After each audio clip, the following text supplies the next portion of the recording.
Um dos elementos muito importantes da história judaica é a história do templo, a história do Beit HaMikdash. Afinal, o Beit HaMikdash quer dizer Deus residindo no nosso meio, Deus residindo junto conosco. Aconteceu na época dos sábios da Mishnah a destruição do Beit HaMikdash.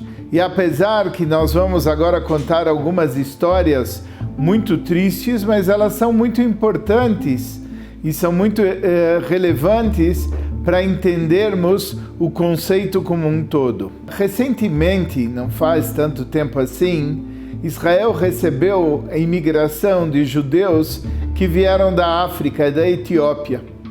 E quando aqueles Yudim vieram da Etiópia e chegaram em Israel e ainda estavam se adaptando originalmente ao país, tendo uma aula com uma professora, a professora disse que o templo tinha sido destruído. Quando ela falou que o templo tinha sido destruído, os alunos daquele grupo falaram, mas como destruído? O templo está em Jerusalém, etc. A professora falou, não, já faz 2000 anos o templo foi destruído, etc.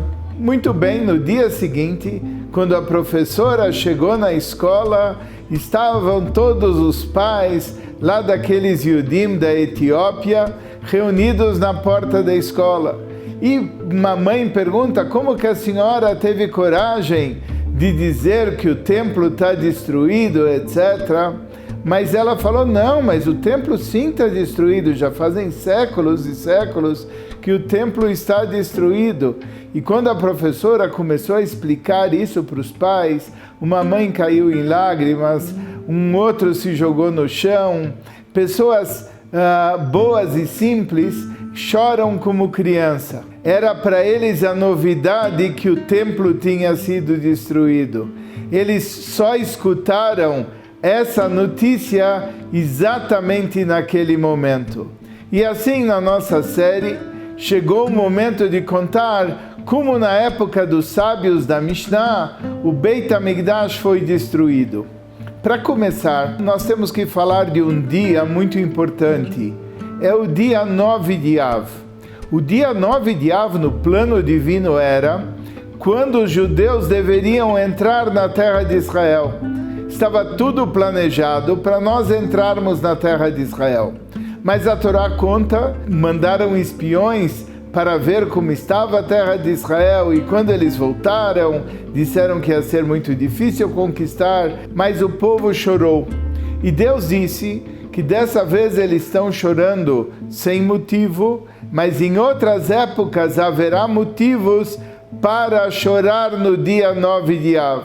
E assim, naquele 9 de Av, da época de Moshe Rabbeinu, não entraram na terra de Israel, começaram um período de 40 anos no deserto. Mais tarde, na época do Tanakh, na época da Bíblia, foi quando o primeiro templo foi destruído, na época de Nebuchadnezzar, o rei da Babilônia, e também na época que o segundo templo foi destruído, e isso era no decorrer do Império Romano. Entre a destruição do primeiro Beit HaMikdash e o segundo Beit HaMikdash, houve um intervalo de 490 anos. 70 anos entre a destruição do primeiro e a construção do segundo, 420 anos que o segundo Beit HaMikdash ele estava construído, e ele acaba sendo destruído na época dos romanos. E a destruição de Beitar também vem a ocorrer no dia 9 de Av, e outros acontecimentos aconteceram nesse dia, marcadamente a expulsão dos judeus da Espanha, que ocorreu muitos séculos mais tarde, também no dia 9 de Av.